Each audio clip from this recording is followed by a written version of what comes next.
everybody. Luke Gromen, FFTT. Hope everybody's well. Had a good weekend. The weather here in Cleveland was actually very, very nice. Would have been nice to get baseball and crew season started, but what can you do? Before we jump in, just wanted to give a quick reminder to everyone that we have an offer that expires March 31st for tree rings. Check it out. You can see the link in the comments section of this broadcast for more details. And so with that, we are going to jump right in. First question is from Ben. Do you believe that the swap lines will be enough to get dollars out into Europe and emerging markets? Will banks that can access these swap lines be able to act as efficient intermediaries to provide liquidity to the so-called shadow banks? It is one of the key questions out there. What I would say is last week we saw the dollar post its biggest weekly drop since 2009.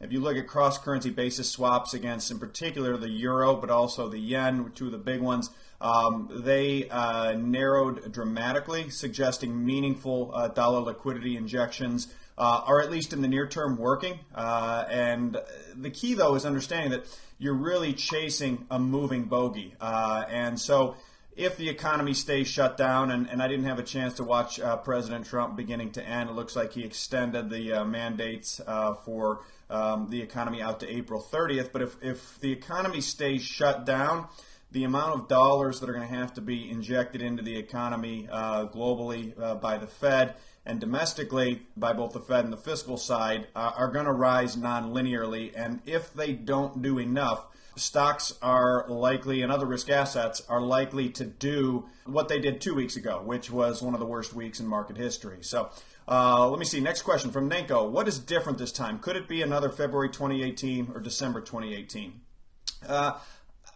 I think it could, but what is different right now? I don't think it's very likely yet. What is different because of what is different, and that is to say, we actually have a real economy disruption, massive unemployment that has come on very suddenly.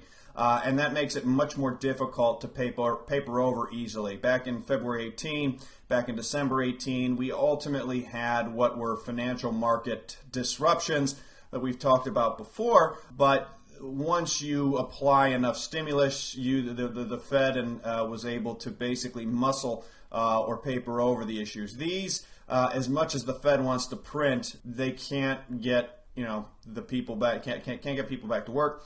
You can't put stuff on shelves, etc. And so that makes it very different. Makes it much more dangerous.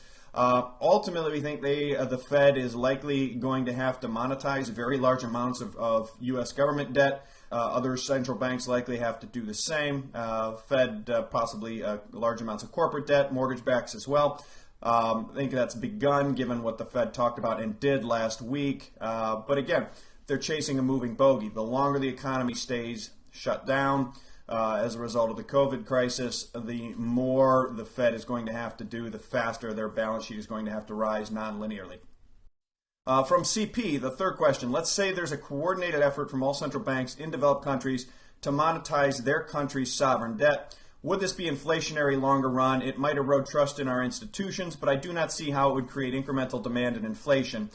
We had a couple other questions tying into MMT in the thread as well, so thank you to those folks for submitting those questions.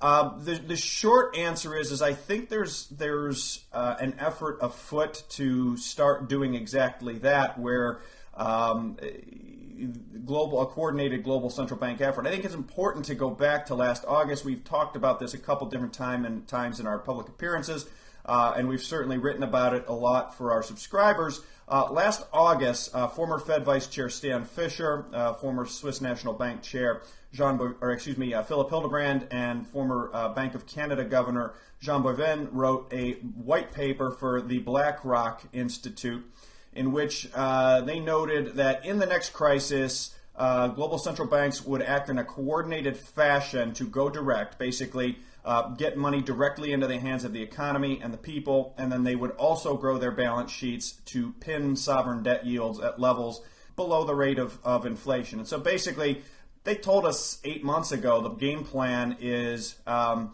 we're going to have the fiscal side, the governments print a bunch of money, we'll monetize it, and then we'll grow our balance sheets even faster to keep yields from rising. So we're basically going to screw over sovereign bondholders is the game plan. And they released this report right before the Jackson Hole meeting where they all gathered. So it's I would presume that it's probably a fair bet that they discussed this at that meeting.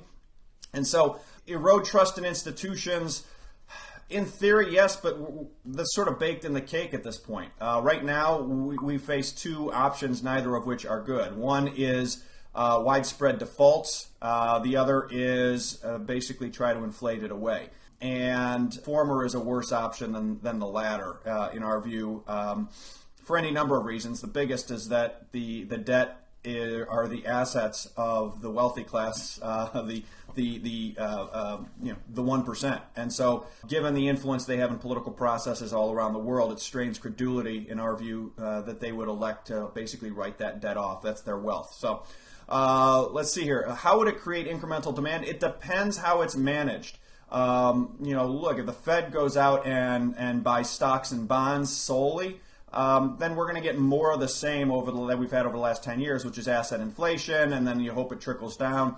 You get more wealth discrepancy, political tensions, etc. over time. The alternative is that the U.S. government says, listen, we're going to give everybody a $10,000 check, and the Fed's going to print the money to fund it. We're going to forgive all student loans, and the Fed's going to cover the debt. There's lots of different ways that they can do this, and so it comes down to the fiscal policies that are chosen will depend on how inflationary this is. But again, unless they get nominal GDP growing significantly, that's the only way out of this. Let's see. Fourth question from Chad. If every country is diluting their fiat currency to a similar degree, will they cancel each other out and retain a similar purchasing power? Shouldn't every country diluting their fiat currency at the same time drive the price of gold even higher because it's the only constant? The short answer is yes. I think this is, again, if we look back at the prior question, in terms of coordination between the central banks, a problem that they all know they had in the 30s was it was a sort of rotating devaluations called beggar thy neighbor, where one would devalue and gain a bit of an advantage, and then the next one would devalue and retake the advantage, and then the third one would, and ultimately they all ended up poorer. And so my guess is that's the impetus for trying to coordinate, as discussed in this BlackRock paper and elsewhere. And in this case, it was a great interview last summer between Raoul Pal and Kirill Sokolov from 13D on Real Vision, where a version of this question was asked of Kirill, and Kirill just smiled and said, that's why gold's so easy. And I think he's exactly right, and that would be my answer is, that's why gold's so easy. I think Bitcoin stands to benefit, silver as well. And I think you're seeing that starting to play out, but I think that trend has a lot further to run based on a number of factors, but the longer the COVID crisis goes, the more that trend can run. And then the last question for tonight. Hi, Luke. I've heard conflicting opinions about the safety of banks in the short term. People like Brent Johnson, Raoul Pal, and others think the banks are solid because the Fed will prop them up. Other prominent voices warn of possible bail-ins. What is your take? I think it's a good question. I think it ties into the ongoing discussion between Brent and I as it relates to the dollar milkshake and our differences as it relates to that. The short answer is I think the banks are very safe in the short run. That said, if the dollar does what Brent thinks it could do, go to 120 or 160 in a super spike, or Raoul thinks it could do, that's where I get into my point of nobody's more short dollars in the U.S. government than the U.S. economy. A dollar, on the Dixie at 120 is going to touch off immense credit defaults all over the U.S. and global economy. 160, and it would be, it would make 2008 look like a tea party, just a day in the park. And so the punchline, the point here is that regardless of whether you think there's bail-ins or bailouts, I'm more in the bailout camp. I think since we've seen in the last couple of weeks, the banks are safe. If the dollar super spikes, the further it goes, the more credit risk the global banking system and the global financial system will have.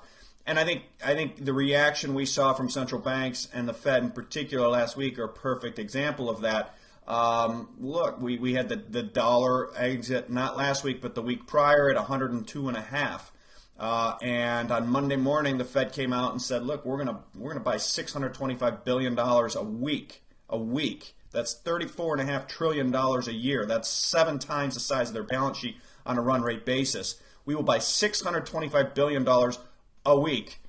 And boom, the dollar falls enormously, over 4.5%, down from 102.5 to 98.5 in 4 days.